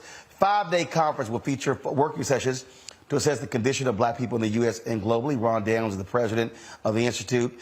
He joins us right now. The conference is taking place April 17th to April 23rd. So, Ron, what's the plans? Well, the plan is to have a plan. In other words, what we typically do at the State of the Black World Conferences is not only look at analysis, but we also try to have sessions where people have an opportunity to lay out solutions. So we have these 8 issue areas that you mentioned. We're going to talk about the environment. We're going to talk about crime and gun violence in the community, socially responsible entrepreneurship, questions that relate to gentrification, 8 areas altogether. There'll be one on hip hop and its contributions to the Black freedom struggle. And what we do is we expose people to all of these areas. Like you, we don't want people just to come in, moan and groan and complain, but also to bring models. What are you doing that is positive that we can use and share with other people to take back with them when they go? What's unique about this one, we've done 5 of these. This is the crown jewel. This is global. People are coming from all over the world for this conference.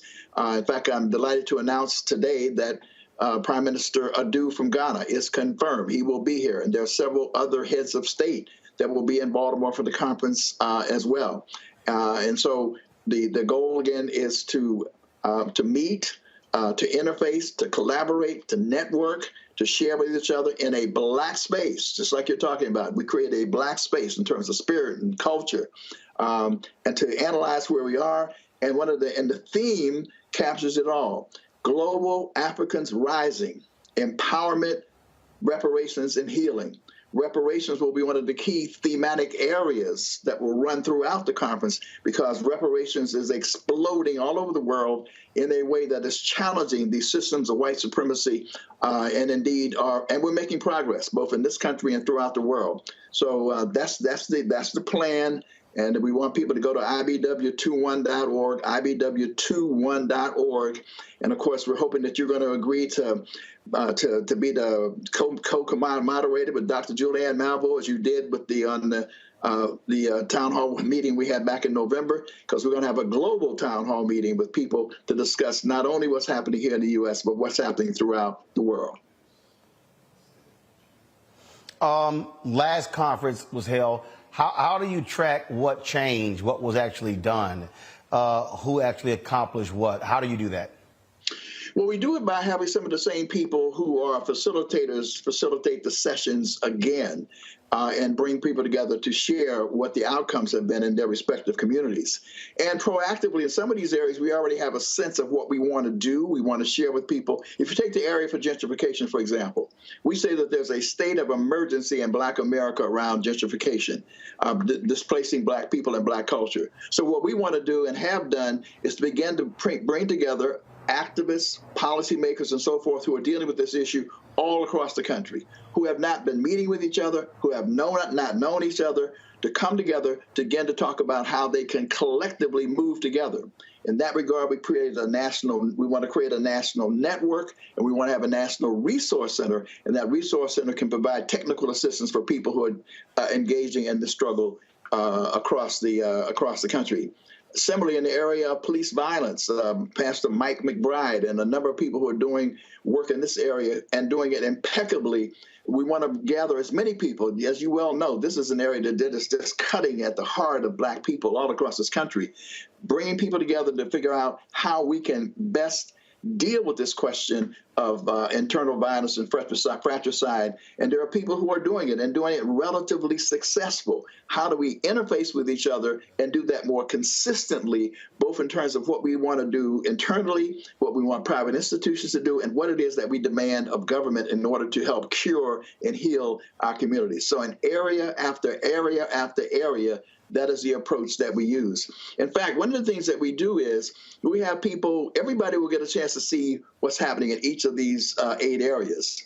But on Saturday, one of the unique features of the State of the Black World Conference is you only pick one area and you stay in that one area. You'll have 3 2.5-hour sessions. So you take a deeper, more qualitative dive into that issue. So even though people would like to pick a little over here, a little over there, and we know that, we ask you to pick only one area. You get a chance to see what everybody's doing in their area. You get a window. You see the issues that are being covered. But you stick in one area so that you have an opportunity to get a deeper dive. And then on Sunday, we have people come and they report out. We create what we call a declaration of intent.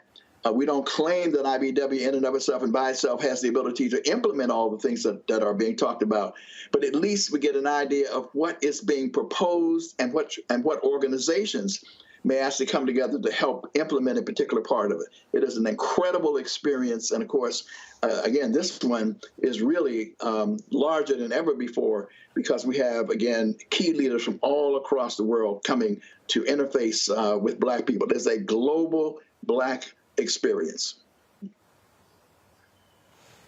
Rebecca, your question for Ron. Sure, Dr. Daniels, in 2021, the Congress passed ARPA, the American Rescue Plan Act. It sent billions of dollars to the states that are now making its way to different Black communities that have to be spent by 2026.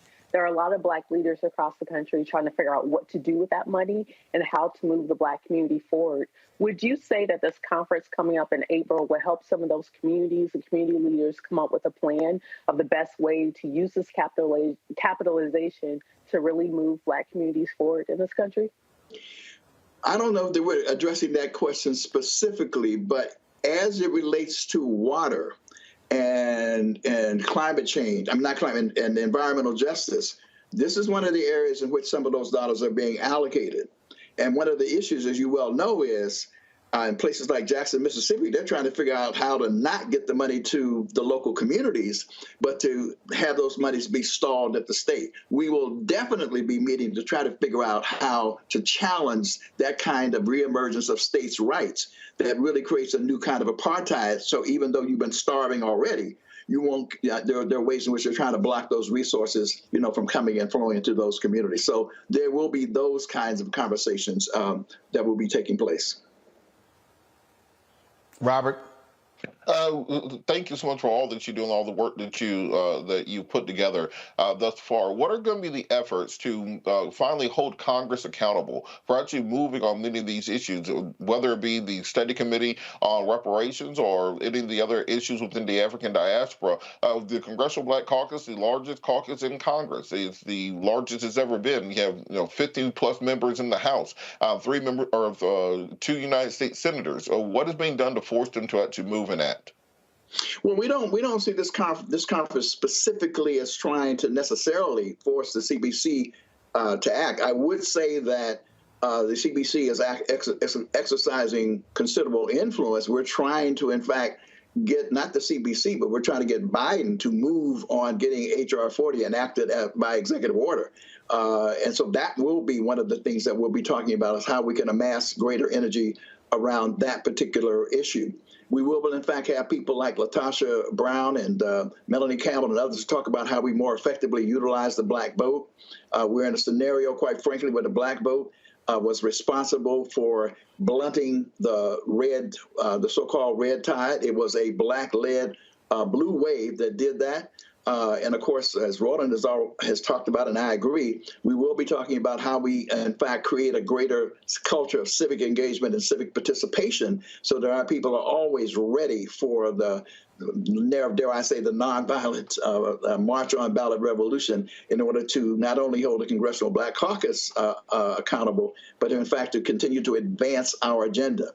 One of the key issues at this point is, of course, we're facing the alt-right, raw, naked forces of white supremacy and white nationalism.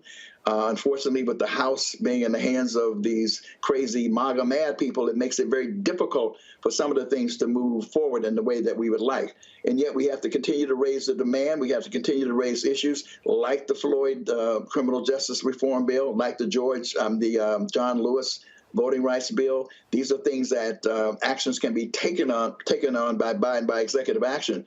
But it is really reparations, H.R. 40, of all of these bills, which has the greatest potential to actually be up and running, because it's no longer a study bill. It is a bill to study and develop reparations proposals for African Americans, which means that actual commission with a budget of $20 million can actually be doing the work. So we support all of these efforts, all of these actions.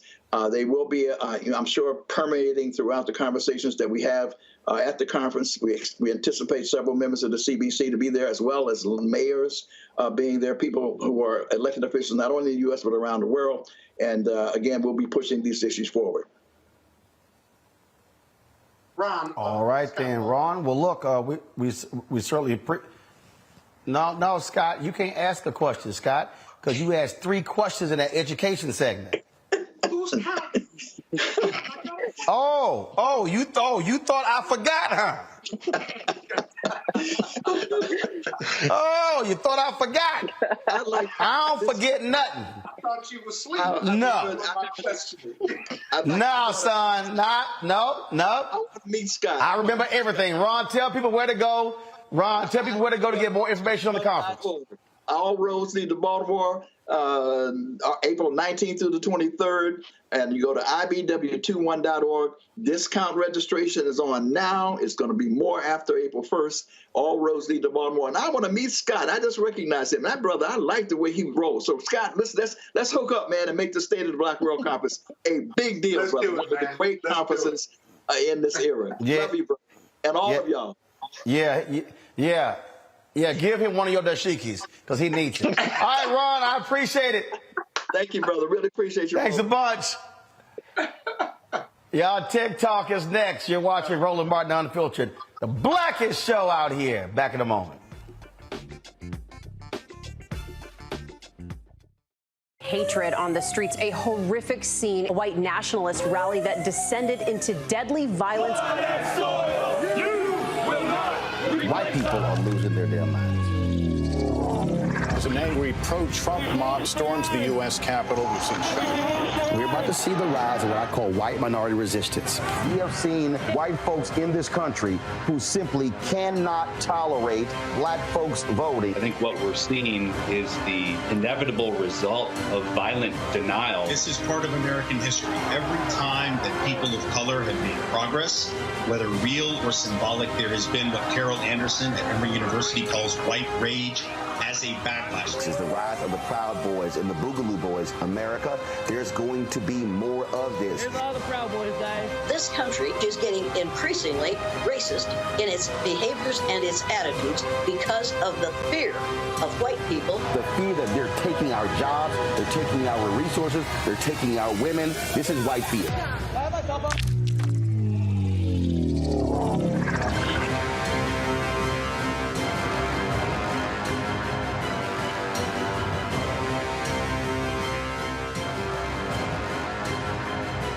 Pull up a chair, take your seat. The Black Tape with me, Dr. Greg Carr, here on the Black Star Network.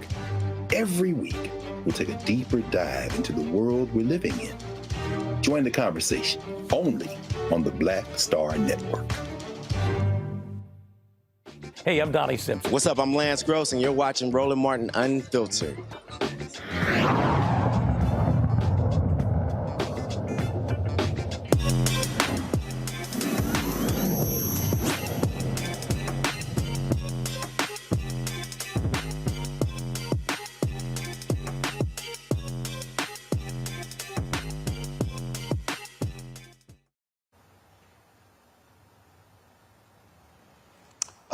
Folks, we talk about education. This is critically important for us, and the idea charter schools have a growing in popularity. Parents want more choices when it comes to their children. But what about a virtual charter school? My next guest is Adam Mangana, Chief Product Officer for Optima Ed from Naples, Florida. He currently lives in Las Vegas, and it's a virtual reality charter school, which is obviously a very interesting concept. So, Adam, glad to have you here. So explain to us this Optima Academy, a virtual reality charter school? Absolutely, Roland. Thank you so much for having me. Imagine our students being able to travel back in time or to travel to the moon. It's a profoundly more interesting experience for our students to learn conceptually. And so we've built a Web3 experience, which is on a social VR platform, where instead of being on the checkerboard of faces we call Zoom, students are together in community in the metaverse learning together. And we're running right now over 1,100 courses in the state of Florida, all tuition free for students to be able to access this incredible coursework. So we're really excited about giving more access to Black and brown students all over the country and expanding beyond Florida in the coming years. And so walk us through this. How many students are currently involved in this virtual reality charter school? Yep. So we have 200 students enrolled today, 2 of which are my own, 3rd and 4th grader. And you can imagine, Roland, Alexander doesn't become great without Aristotle coming into his home. And so the idea was that we could hack time and space and bring the very best teachers in the country to students in the comfort of their home. Some of your previous guests this evening have articulated the trouble that Black and brown students are having accessing incredible faculty, and this solves a big problem. There are huge barriers to community education, and you've seen over the course of the last couple of years, before the pandemic, we had about 3% of our Black families homeschooling. Now we have 16% of our Black families homeschooling, and we need a curriculum that is excellent, that will be able to be accessed by all of these families. Questions from our panel. Let me start first with Robert. You mentioned Florida. Ron DeSantis ain't gonna try to come shut you down or anything. As you know, they don't really like Black folks learning too much stuff. So, but I think the idea of this is outstanding. Can you kind of talk about how you're working to get this into the hands of more families? Because I think this is an outstanding concept. How can we make sure more people know about this and more people are able to participate? Yeah, tremendous question. I think what's really critical here is that Black families understand that the entire internet is moving into 3 dimensions. And we have an opportunity right now to allow families to get access to this content. How do we offer a world-class education if we're going to put barriers up like cost, if we're going to put barriers up like geography? What we're able to do is take a world-class education. Augustine says, the world is a novel. If you stay in one place, you've only read one chapter. You know, how do you give a child in inner city Miami access to a world-class education without being able to take them all over the world? And up until this point, the ability to do that in an analog way has been price prohibitive.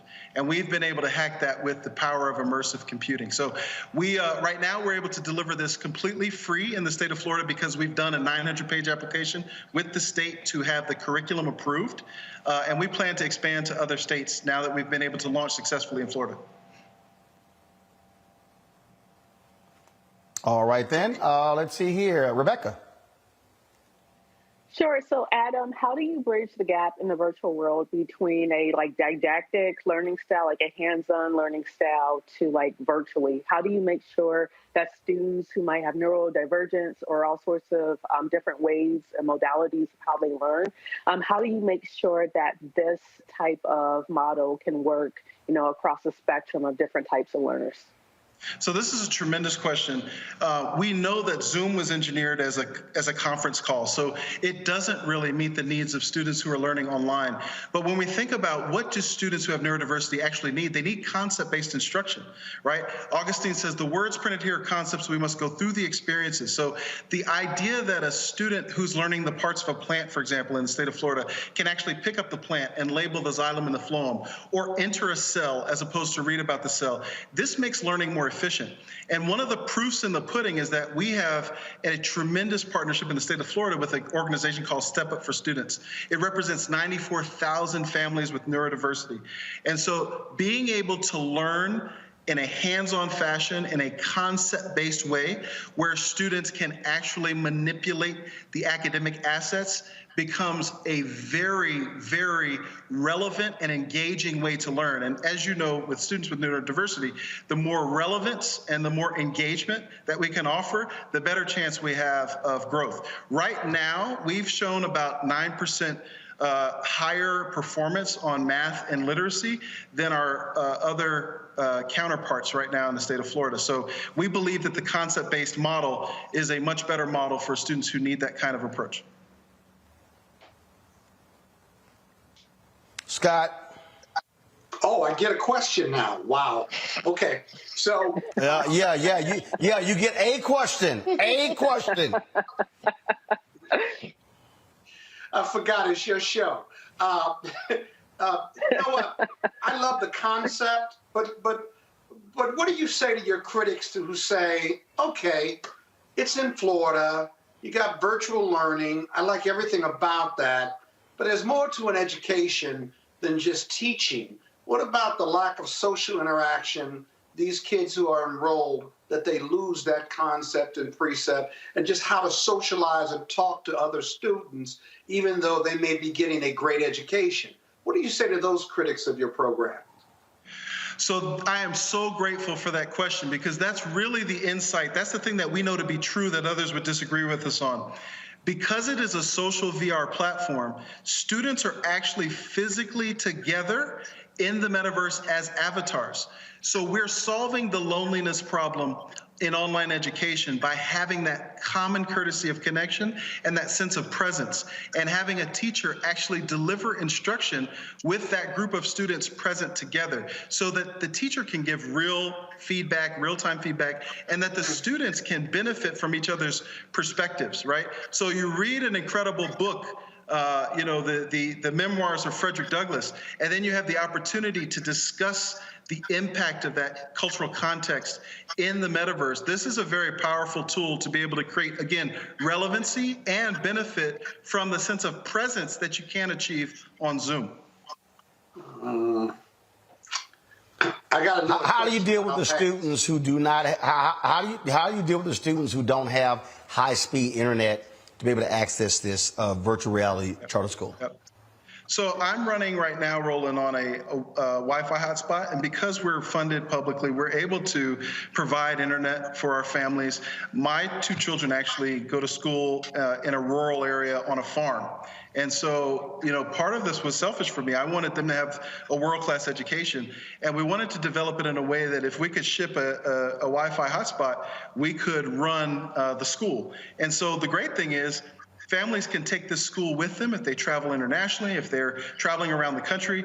They're not confined to a specific geography. This is what I think is revolutionary about our approach. The other element that I would add is that, part of my dream is to make ambulatory learning great again, right? Our very best teachers, Jesus, Socrates, these folks did not read nor write, but what they did was they walked next to their students and they asked them questions. And so that ability to take your very best teacher with you and have that teacher extend thinking by asking great questions like your panel is asking this evening, I think is a very revolutionary concept in terms of giving access to a world-class education.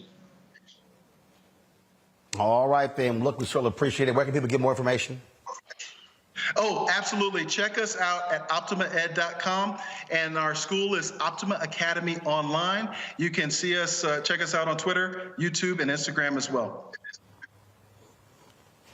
All right. We appreciate it. Thanks a lot. You're amazing. Love your show, Roland. Thanks, you. I appreciate it. Thanks a lot, folks. I got to go. I got to go sit on the panel for NAACP. We'll stream that later. I am not here tomorrow. Robert, are you filling in tomorrow?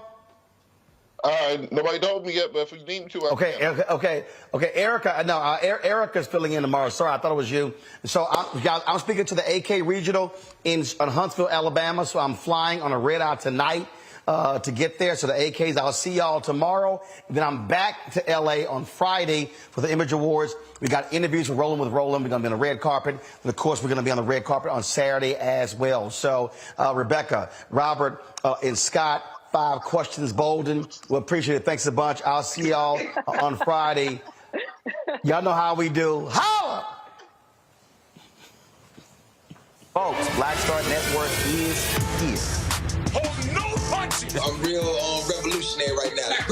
Support this man, Black Media. He makes sure that our stories are told. Thank you for being the voice of Black America, Roland. Stay black. I love y'all. All momentum we have now, we have to keep this going. The video looks phenomenal. See, there's a difference between Black Star Network and Black-owned media and something like CNN. You can't be Black-owned media and be scared. It's time to be smart. Bring your eyeballs home. You dig? Pull up a chair. Take your seat. The Black Tape with me, Dr. Greg Carr, here on the Black Star Network. Every week, we'll take a deeper dive into the world we're living in. Join the conversation only on the Black Star Network. Hi, I'm Dr. Jackie Hood-Martin, and I have a question for you. Ever feel as if your life is teetering and the weight and pressure of the world is consistently on your shoulders? Well, let me tell you, living a balanced life isn't easy. Join me each Tuesday on Black Star Network for a Balanced Life with Dr. Jackie.